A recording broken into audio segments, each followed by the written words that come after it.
Welcome to Lakshmi food. સ્વાગત છે તમારું મારી યુટ્યુબ ચેનલમાં. તો ચાલો આજે શિયાળાની ઠંડીમાં મજા પડે તેવો ખાવાની રીંગણનો ઓળો બનાવવાના છે. એના માટે મેં ગ્રીન કલરના 2 રીંગણ, 1 ટમેટું અને 1 ડુંગળીને આવી રીતે ગેસ ઉપર જાળી મૂકી અને શેકવા મૂકી દીધેલા છે. ઓલમોસ્ટ આપણા રીંગણને બધું શેકાઈ ગયું છે. 5-7 મિનિટ થાય છે શેકાતા. હવે આ બધાની ઠંડુ થાય એટલે આપણે બધાની છાલ ઉતારી લેવાની છે.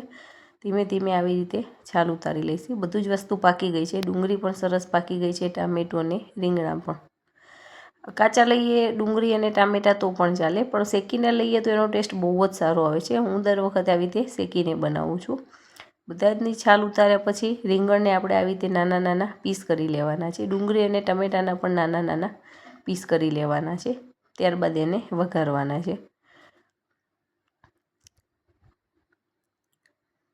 ડુંગળીની આવી બફાઈ ગયેલી મોટી સ્લાઇસ રાખીએ તો પણ બહુ સરસ લાગે છે. એનો ટેસ્ટ બહુ સારો લાગે છે.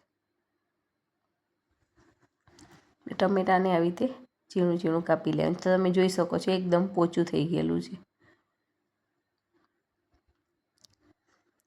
હવે વઘાર કરવાનો છે. એના માટે લસણ, મરચાં અને આદું આવી રીતે હું એક તાવડીમાં ગરમ તેલ મૂકી દઉં છું. તેલ ગરમ થાય એટલે એની અંદર આદુ, મરચાં અને લસણની આવી રીતે કટિંગ કરેલા હું નાખી દઉં છું.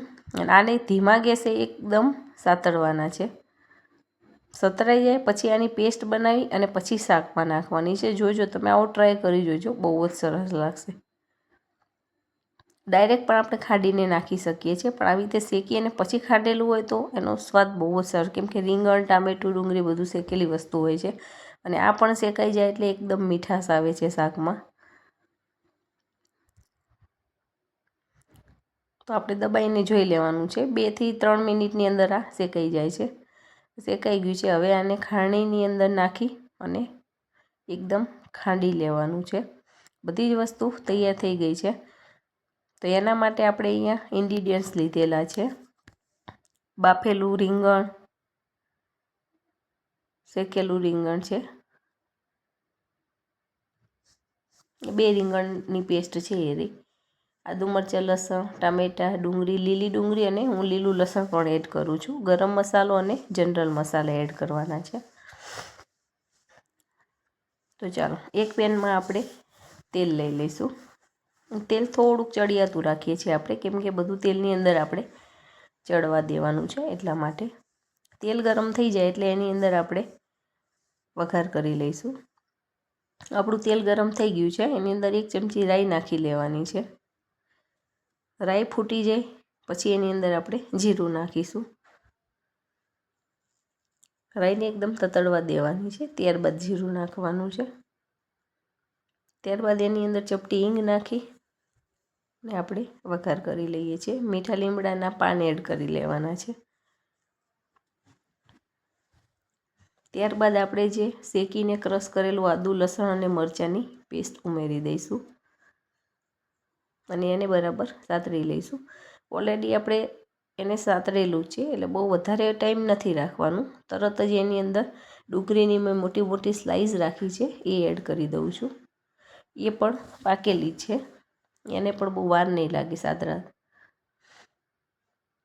તો હવે બરાબર આને મિક્સ કરી લેવાનું છે. હવે એની અંદર આપણે લીલી ડુંગળી એડ કરી લેવાની છે. લીલી ડુંગળીનો લીલો અને સફેદ બંને ભાગ, આખી ડુંગળી જ મેં લઈ લીધેલી છે.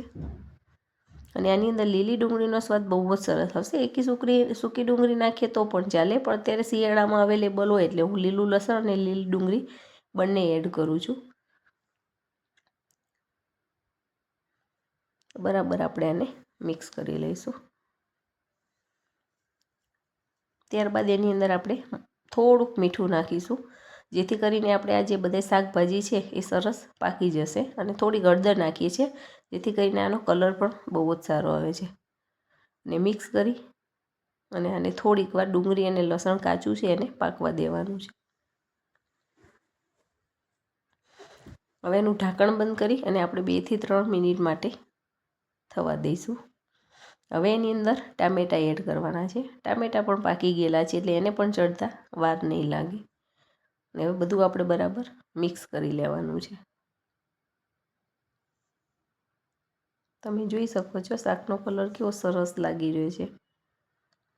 આને પણ ઢાંકીને જ્યાં સુધી તેલ છૂટું થાય અંદરથી ત્યાં સુધી પાકવા દેવાના છે।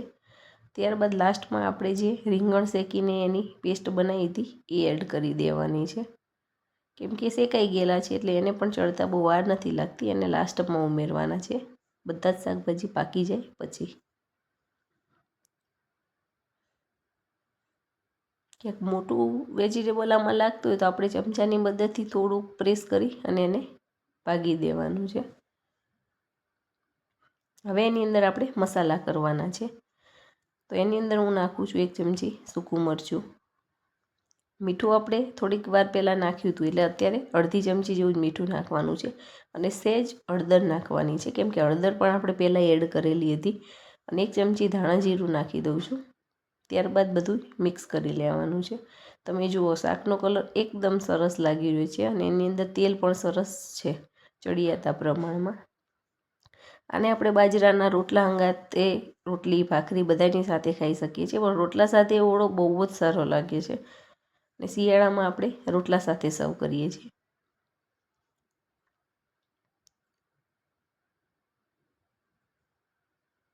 આ શાક 3 થી 4 વ્યક્તિ ખાઈ શકશે એટલા માપનું મેં બનાવેલું છે। તો ધીમે ધીમે આપણું તેલ છૂટું પડવા માંડ્યું છે। ત્યારબાદ એમાં ચપટી ગરમ મસાલો નાખી દઈશું। ગરમ મસાલો ઓપ્શનલ છે, જો તમને પસંદ હોય તો નાખવાનો, નહીં તો સ્કીપ પણ કરી શકો છો। એની અંદર બધી આઈટમ આવે છે, લસણ ને બધું, એટલે ગરમ મસાલો ના નાખીએ તો પણ ચાલે, પણ હું થોડોક એડ કરું છું કેમ કે એની સ્મેલ પણ સરસ આવે છે ને ટેસ્ટ પણ એનો બહુ સારો આવે છે।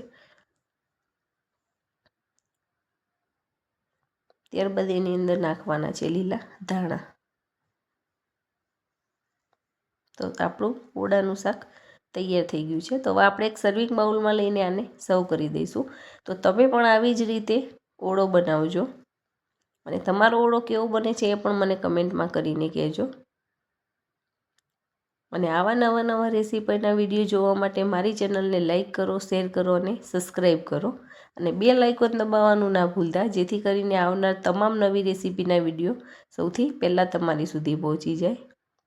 તો તમે પણ ઘરે ટ્રાય કરો અને એન્જોય કરો। તો તૈયાર છે આપણો રીંગણનો ઓળો। જુઓ કેવો સરસ કલર, દેખાવનો લુકઆઉટ કેવો સરસ લાગી રહ્યો છે।